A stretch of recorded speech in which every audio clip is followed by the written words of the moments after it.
Assalamu alaikum. Welcome to Digital Communication course. Today we are going to cover optimum receiver structure design in detail. We will see the theory behind it and the course of derivation that is involved in it. We will also see the intuition behind those results and inshallah with the help of a concrete mathematical background we will try to understand the optimum receiver structure design. We have already seen a few basic topics behind it: the vector and signal space, basis functions, and GSO process. We have seen those with examples as well. We have also seen match filters and correlators that are involved at the receiver end, and how match filters are able to decode the message signal out of the noisy, corrupt signal in the best possible manner. So all these concepts that we have seen earlier on will help us understand the optimum receiver structure design. So let's see how we can derive the optimum receiver structure design in today's lecture.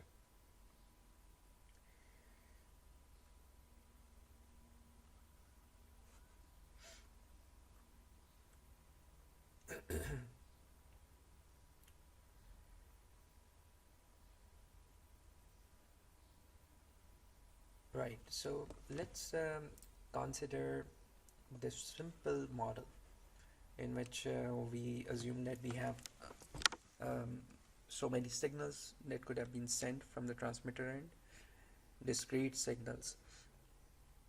For example, we have capital M signals, and out of the M signals, we consider the kth signal type to be sent from the transmitter end. We assume the channel to be very simple channel in which we don't have any interference problem or any other mitigations from the channel. We just have noise present in it, and it will be added onto our transmitted signal. The received signal will be nothing but the transmitted type and the noise portion added on top of it, right? So we consider a very simple model for our analysis, and we would see how we can find out what signal type was sent given the noisy received signal R of t. Now this is a challenging task at the receiver end. We would like to find out the possible type sent and given the received signal that we have received at the receiver end.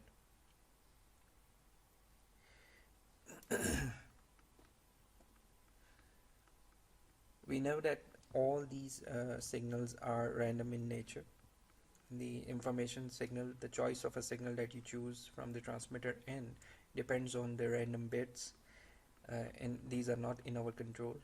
The bits appear randomly depending upon the information, sample information, and therefore this signal type to be sent from the transmitter end is a random signal. The noise here is again random in nature. It's a AWGN noise, additive white Gaussian noise. So we have a random process to be dealt with. So let's see how we can design the optimum receiver structure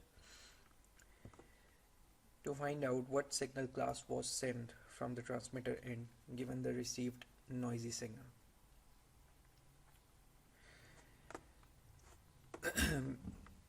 These are the set of probabilities that will be involved in the analysis. Let's go through them one by one before we formally start the optimum receiver structure design. Consider we have say two signals, S0 and S1. Probability of S0 and probability of S1 are the a priori probabilities that are known before the transmission. These probabilities are known to transmitter and receiver before you actually transmit your data. Normally these probabilities are considered equally likely unless otherwise stated. So these are a priori probabilities, and they are already known at the receiver and transmitter end. If you have, say, two signals S0 and S1, and if you consider equally likely signals, then the probabilities of S1 and S0 both will be equivalent to 0.5 each. Next is the probability of received signal. This is always going to be 1. We consider that we are always going to receive the signal with 1 probability. So probability of R is equivalent to 1. The third one is the probability that we have already discussed. It is the conditional probability, conditional PDF of received signal R, conditioned on the class Si. We have two classes here, S0 and S1. So it's a conditional probability given the transmitted signal S0 or S1. Probability of received signal R given the S0 or given the signal class S1.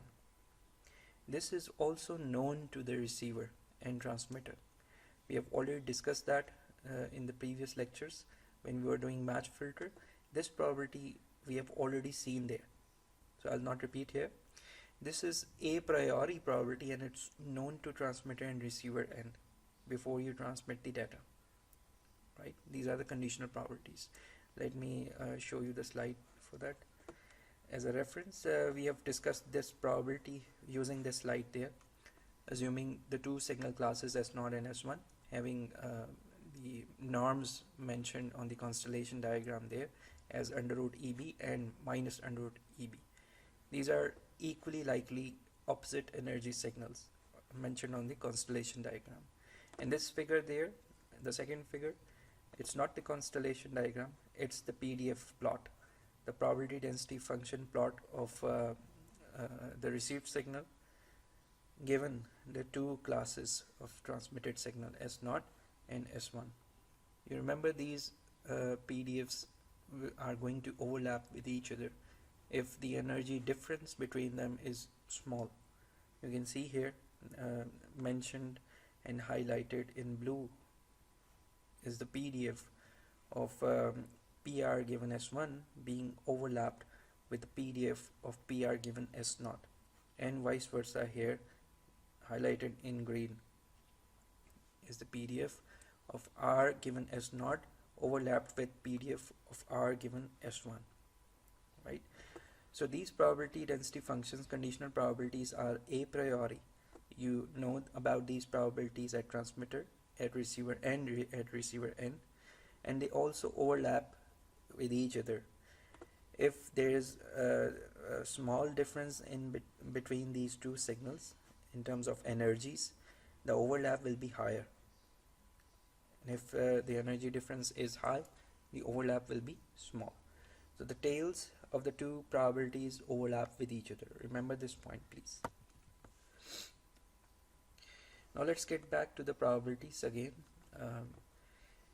The fourth one is the a posteriori probability, and it's very interesting probability, and the whole analysis is based on this probability.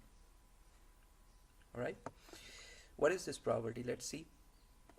Now, given the received signal at the receiver end, given R, what is the probability that signal class S0 was sent or the signal class S1 was sent?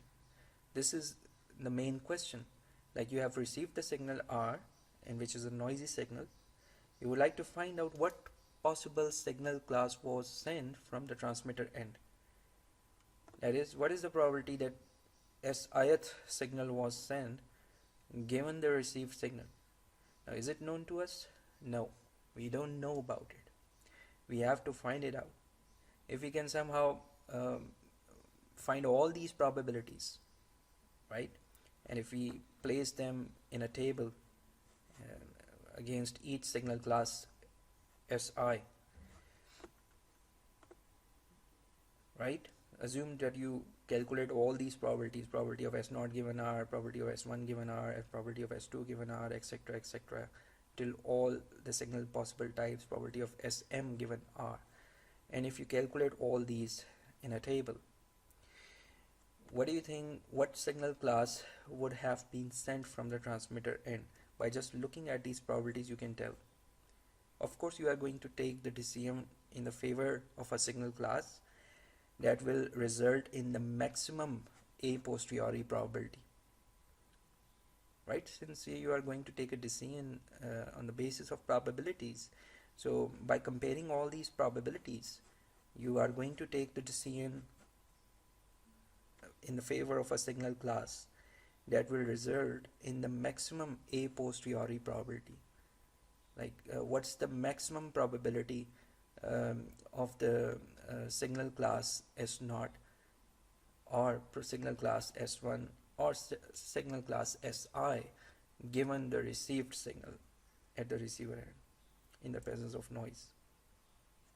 So this is the basis of our analysis. We are going to start from here in the next slide. Let's have a quick look at the remaining two probabilities which will be used later on for the error analysis. This is probability of S1 given S0, that is, given the decision taken in favor of S0, you actually sent S1 from the transmitter end. So that was a wrong event, or the error event, or it will contribute towards the error probability. And likewise, given you have taken the decision in favor of signal class S1, but actually signal class S0 was sent. So this is again an error event, and it will contribute towards the error probability and wrong decision, of course. What about this one? This is again very simple probability to understand. Given that you have taken decision in favor of signal class S1, and actually the signal class S1 was sent, so it's the correct decision, like you have taken the correct decision in favor of signal that was sent. Likewise for signal class S0 or any other signal class Si, right? So now let's start our analysis, which it depends on a posteriori probabilities. We will start from here. Since we have a random signal to deal with, random received signal that has randomness because of the noise present in it, so we are going to take decisions on the basis of these probabilities. Like what was the maximum a posteriori probability? Which signal class results in maximum a posteriori probability? We would be interested to find that out, right? Given the a priori probabilities, these are the a priori probabilities that are known to us. We would like to find out a posteriori probabilities at the receiver end. So our analysis is built on this probability, and we call it maximum a posteriori detector. MAP stands for maximum a posteriori detector. So we'll start our analysis shortly on the basis of this probability, maximum a posteriori probability. Alright, so let's consider a very simple scenario to start with, in which we have two signals S0 and S1. Two signal classes, either S0 could be sent from transmitter end or S1 could have been sent from transmitter end. We only consider noise in the system, AWGN noise, and the received signal is nothing but the signal class, either S0 or S1, plus the noise component. So received signal has noise component present in it, and now it is a random signal. If we compare the two a posteriori probabilities and see which one is greater and which one is smaller in value, we are going to take decision in the favor of the one that has the greater probability than the other. For example, if the a posteriori probability of S0 given R is greater than a posteriori probability of the other signal class S1 given R, then we are going to decide that signal class S0 was sent from the transmitter end. So here the other way around, if signal class S1 results in the largest a posteriori probability than the signal class S0, then you are going to take decision in the favor of signal class S1, and this hypothesis H1 is nothing but the statement that signal class S1 was sent from the transmitter end, right? But the problem is these a posteriori probabilities are not known to us. So how we can solve for them, how we can compute them, how we can calculate them? We are going to use Bayes' theorem that can express this conditional probability in this form. Now this is the generalized Bayes' theorem expressing the conditional probability over the ith signal class I given the received signal R in terms of a priori probabilities that we have seen earlier on, and these are known to transmitter and receiver. So probability of Si given R, which is the a posteriori probability, it can be expressed in terms of a priori probabilities, that is probability of R given Si times probability of Si divided by probability of R. This is the famous Bayes' theorem that you have studied in your probability course and used here as well to solve our problem. Since we don't know about the a posteriori probabilities, that's why we are expressing the a posteriori probability in terms of a priori probabilities that are known to us, right? And from here on, we are going to substitute the values and expressions for the a priori probabilities to get the a posteriori probability result, right?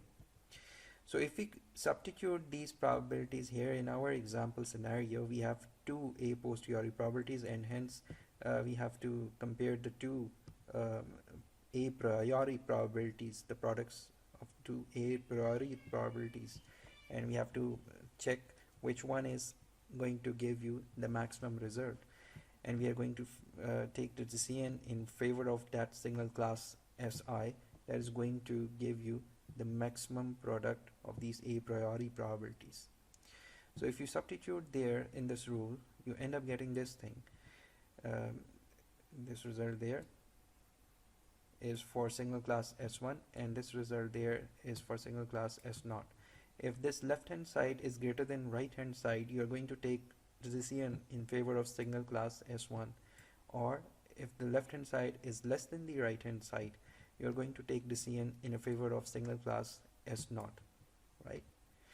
Now since we know that probability of R, probability of received signal, is always 1, so we are going to substitute 1 there on both sides against probability of R, and we end up getting this simplified result. Therefore the optimum receiver or the best receiver would be based on this rule. It will select the signal class S0 if and only if this a priori probability product is greater than the other signal class S1's a priori probability product, right? So it's a very simple rule. The next step would involve the substitution of this a priori probability in this equation, and we would like to generalize this result for m signal classes in the next slide. Here in this slide we generalize our result for m signal classes, and the optimum decision would be to select the signal class Sk if and only if the a priori probability product associated with the kth signal class comes out to be greater than any other signal class. I hope you understand this mathematical equation. This is nothing but the comparison of the a priori probability products between two different classes, class K and class I, where I is not equivalent to K, and I will vary from 1 till capital M, right?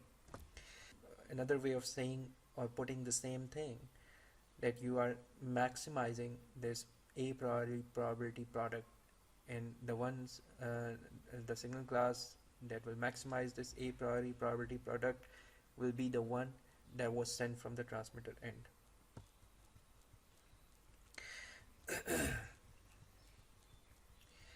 Next, we further simplify our result using the basis function representation of the signals. Remember, we have talked about the basis function representation to minimize the number of match filters required at the receiver end, to minimize the complexity of the receiver end, right?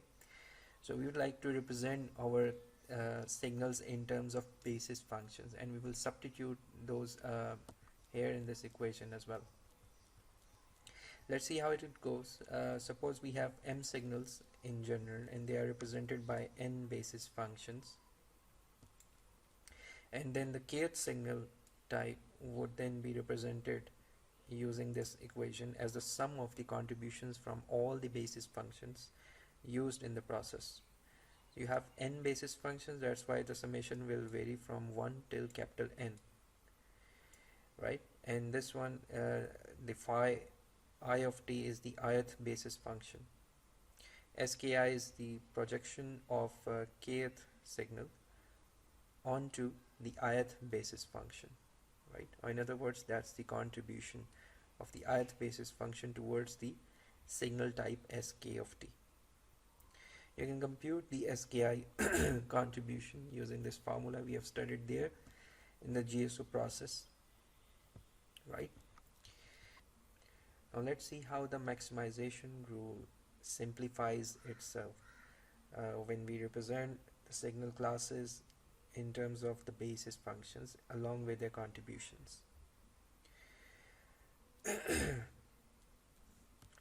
Before we go ahead, I have a very simple intuition behind it, and let's see how we can go about it. Suppose we have two basis functions, 1 and 2, and we would like to represent the kth signal in terms of those two basis functions. The kth signal will be expressed like this: sk1 times phi1 of t plus sk2 times phi2 of t. That's the representation of the kth signal in terms of the two basis functions available. Likewise, we would have received the signal r of t at the receiver and in the presence of noise. The received signal can also be expressed in terms of the basis functions along with its contributions r1 and r2 using this equation. Both sk of t and r of t can be represented on the constellation diagram as represented here in this figure. We have phi1 as one of the basis functions and phi2 as the other basis function along the y-axis. These two are independent of each other. Sk of t is represented here, assume, and r of t is represented here. R1 is the contribution of the signal r of t along the basis function phi1, and R2 is the contribution along the basis function phi2, and likewise sk2 is along the phi2, and sk1 is the contribution of sk of t along the basis function phi1. So these 2 points are represented here, the transmitted signal and the received signal. Why r is dislocated at the receiver end? It is because of the noise. We actually transmitted sk of t, but because of the noise, r is here. The noise has changed the contributions, moved the contributions from sk1 to r1, and likewise moved the contribution from sk2 to r2 because of the noise present. The noise acts on both basis functions independently, right? So the joint PDF of R1 and R2 can be written as the product of marginal PDFs. If you see this theorem there in the beginning, if you have two events that are independent of each other, the probability of X intersection Y would be equivalent to the product of those two independent probabilities, probability of X and probability of Y. So if you use this theorem here in your problem, you get two independent marginal probabilities here as well. That is, probability of R given Sk is equivalent to probability of R1 given Sk1, and intersection probability of R2 given Sk2. And you further remove this intersection symbol, You insert the multiplication symbol here, and it's nothing but the product of the two marginal PDFs. Now if you have n basis functions, the marginal PDFs will increase, right? So here in this analysis, in our analysis, we have capital N basis functions. So that's why we can write this PDF, this probability density function, this conditional probability density function in terms of the product of the marginal PDFs. And these marginal PDFs will be n in number. So we have simplified our result using the basis function representation and some theory from probability, and we have reduced it in this form, in which we can see the product of several conditional probabilities represented in terms of contributions of the received signal R and contributions of transmitted signal Sk onto the ith basis functions.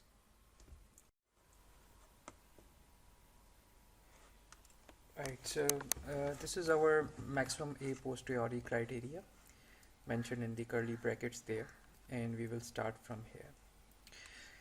In the next step, it's very simple. It looks complicated, but it's a very simple process. All we have done is substituted the equation of this a priori probability.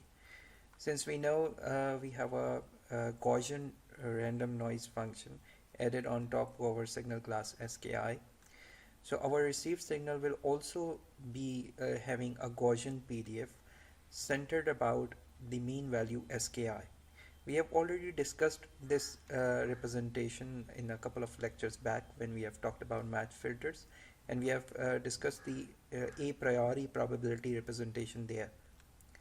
So I refer you to go back to the slides a couple of lectures back. Let me show you and give you the reference of the slide. Let me see. Yeah, there. The equation 3.4 is about the Gaussian representation of the noise function, which is centered about 0 mean. And this one there, these are the a priori probabilities, and we have talked about them in detail. These are centered about A0 and A1 respectively, if you have two signal classes. So we have a similar scenario here in this maximum a posteriori derivation, and we would like to substitute those a priori probabilities in this equation, right? So these are the n a priori probabilities expressions substituted in this step here. You can see this is the nth a priori probability substituted there, right? And probability of Sk comes as it is, right? By the way, this is the small p, not the capital. It's the same probability of Sk as mentioned in the previous step.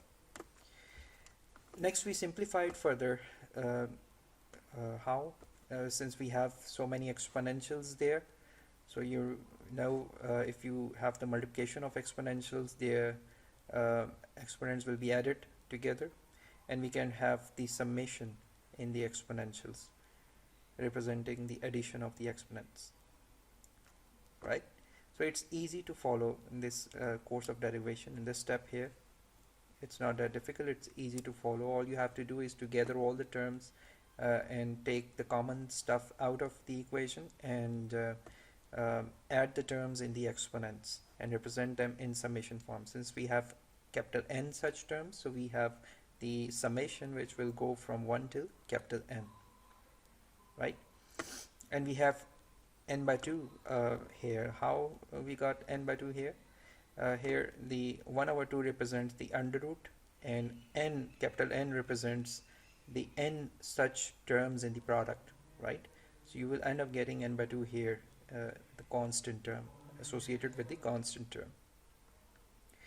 Next, we simplify this by taking the natural log, and we remove the exponential here, and we end up getting this term there, these three terms,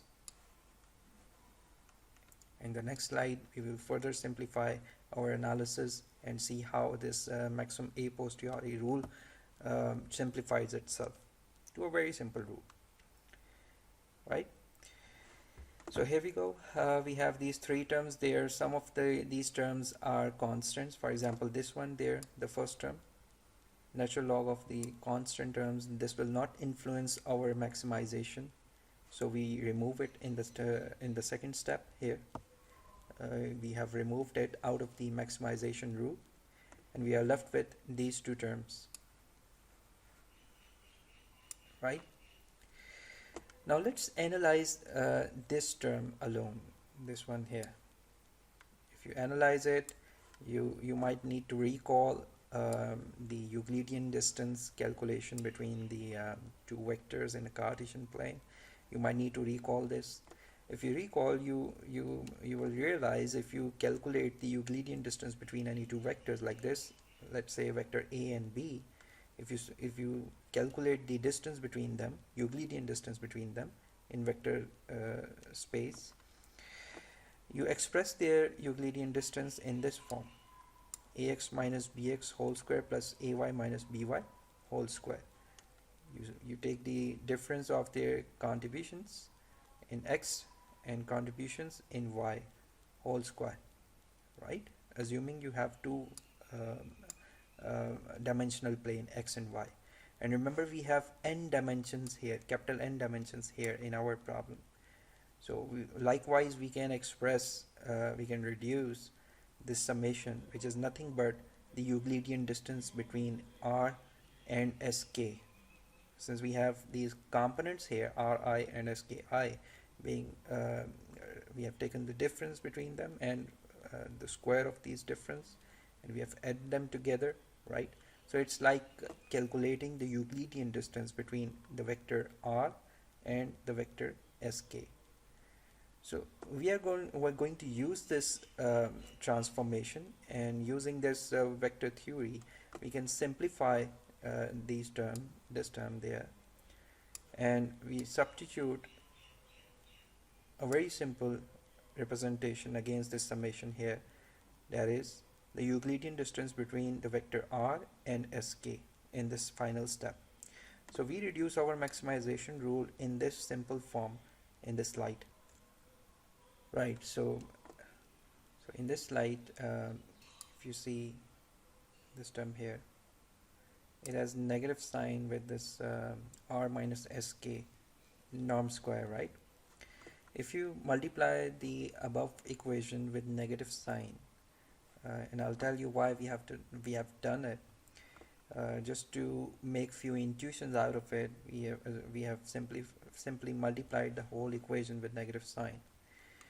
So as a result, the maximization rule will convert itself into minimization rule, because early on we were maximizing the above equation. If you multiply it with negative sign, so it's effectively equivalent as if we are minimizing the same thing, right?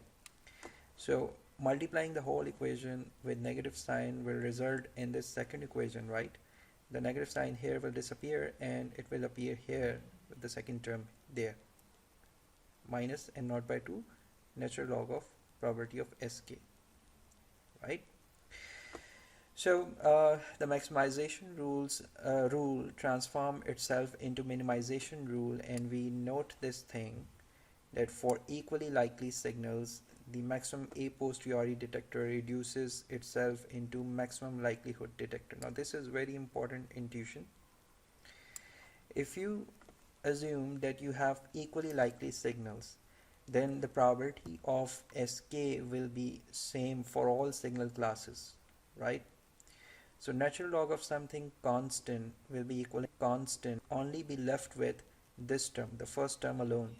And if you take the constant out, 1 by 2 out, you end up getting this thing there, of course with a square sign, right? In other words, this is equivalent to the minimum distance detector. The same maximization, maximum a posteriori rule, will reduce itself into minimum distance detector. That is, you are minimizing the Euclidean distance of the received signal r with all possibilities of the signal class Sk, right?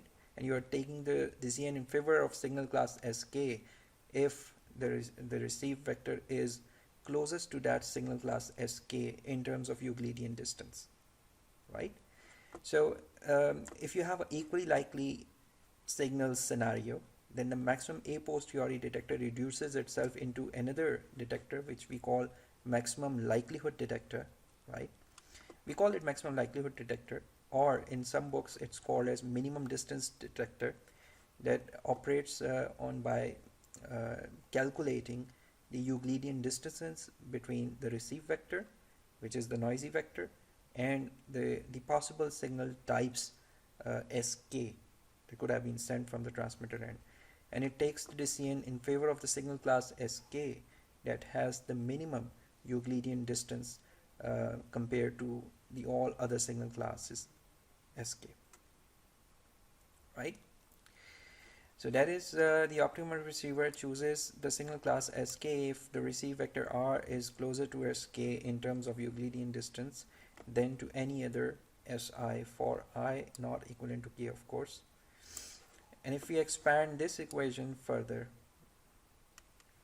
here, you see if you expand this equation here, you end up getting these three terms along with this term there. And if you remove the constant term out of it, for example this term there, it has nothing to do with the maximization or minimization rule. So we remove it out of the equation and we are left with this term there alone, Sk of mod square, which is nothing but basically the norm square, which is nothing but the energy of the kth signal type. That's why you replace it here as E of Sk. So E of Sk divided by 2 minus the same product here and the third term there, right? So in this slide we have seen the very important thing that and very important intuition that we can transform our maximum a posteriori problem into minimum distance based detector if and only if we have equally likely signals, right? And the maximization rule will become equivalent to minimization rule, as if we are minimizing the Euclidean distance between the received vector and all possible signal types. Agree? You can have a view at this slide there. Suppose we have other signals present there as well, for example S1, S2, S3, right? Suppose we have four signals, S1, S2, S3 and S4. So the received signal will have this much distance with say S2. It will have that much distance with say S1. This will have this much distance with say Euclidean distance I'm talking about with S4, and here you have say S3, and it will have this small distance there, calculated Euclidean distance with S3. So out of all these Euclidean distances, this one is the smallest, that is with S3. So the receiver there will take the decision in favor of signal class S3 because it resulted in the smallest Euclidean distance compared to all other Euclidean distance calculated with other signal classes, right? So that was the point I was trying to explain here. Without whiteboard, of course, it is difficult, but I would like you to read over and over again. And if you have any questions, do ask me in the next class, okay? Alright, so now let's extend our discussion from this point onwards. We have three terms there. The constants that do not influence the minimization or maximization rule are taken out and not mentioned in the equations. So we are left with these three terms that influence the rule, minimization rule, and let's analyze them further. If you take the minus sign out again, you will end up getting negative with this term, positive with that term, and again positive with this term there. So that's here, the rule will become again maximization rule, right? And if you say you have equally likely and equal energy scenario, then these two terms and not by 2 natural log of probability of Sk and energy of Sk divided by 2, these two terms will become constant for all the possible signal types, and they will be taken out of this maximization rule. You will end up getting something like this, right? Now this term alone is a very important term, and do you recall what this term is about? What does the signal version of this expression mean to you? I need you guys to recall about it.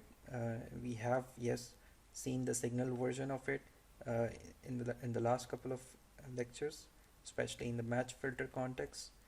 If you visualize the signal version of it, you will see that it is nothing but the correlator. Since R of transpose is a vector, right, and Sk was a vector in our previous analysis, if you transform them in signals, right, you end up getting the multiplication between these two signals, R of t, Sk of t, integrated over the symbol period Ts, and that is nothing but the correlator, right?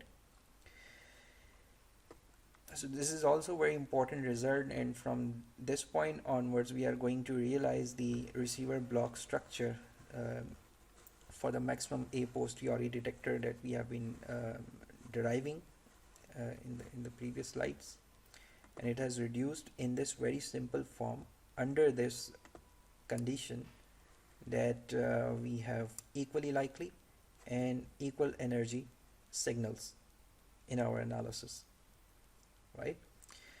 So maximum a posteriori result reduces to a very simple form, which is nothing but a correlator implementation, provided the signals are equally likely and equal energy. That is, when you receive a signal R of t, you are going to multiply it with all possible signal classes S1 till Sm. You integrate them to get the test statistic at t is equivalent to capital Ts, and then as a result of a maximization operator there, you are going to select the signal class Sk that will result in the largest correlator value. Agree? So this is the simplified expression that we have concluded out of this analysis, and the same representation like we have discussed earlier 2 lectures ago, that the same correlator implementation can be transformed into match filter implementation using this convolve operator and using the impulse response of the match filter given as the flipped and shifted version of the signal copy itself, right? So if you represent the same block diagram in terms of match filter, you have to replace these multiplier and integrator block with the match filter block. And of course, along with the match filters, you have to define their impulse responses. Each branch has a unique impulse response and is matched to one of the particular possible symbol types that could have been sent from the transmitter end. For example, the first branch is nothing but S1 of Ts minus small t, and the second branch has the impulse response that is matched to signal class S2, flipped and shifted version of it by symbol time Ts, and so on with all other possible types. And remember, we used basis functions to represent our signal classes, and in the next slide and in the next lecture I would be representing these signals in terms of the basis function. I would be substituting the basis function representation of Sk and R of t, which I will of course show you in the next lecture, and we will see how the block diagram reduces itself in a very nice form, and how these mathematical equations compel us to use these block diagrams, how they are related with each other. We will see in the next lecture. But before you come to the next lecture, you have to at least see my previous lectures 3 times and do all this derivation yourself and relate all these concepts related to match filter, related to probability theory, related to GSO process that we have talked about. And until or unless you haven't seen those, you won't be able to understand the next lecture, which is very important because we would be talking about receiver structure design that has evolved out of those equations that we have just seen, right? So it's very important that you understand the intuition behind those equations and the mathematical steps that we have talked about, so that we can, derive the receiver structure out of those. And that receiver structure is the maximum a posteriori receiver structure design. You may call it correlator detector or match filter implementation of the same, right? And this is exactly how you are going to implement in the labs as well. When you are going to design the receiver structure in the labs, you are going to use these block diagrams there. You will realize your model as per these block diagrams, right? So it's very important that you go through the series of derivations that we have done so far in these 2 lectures, and then ask questions and utilize the interactive session effectively as much as possible. All right, thank you very much.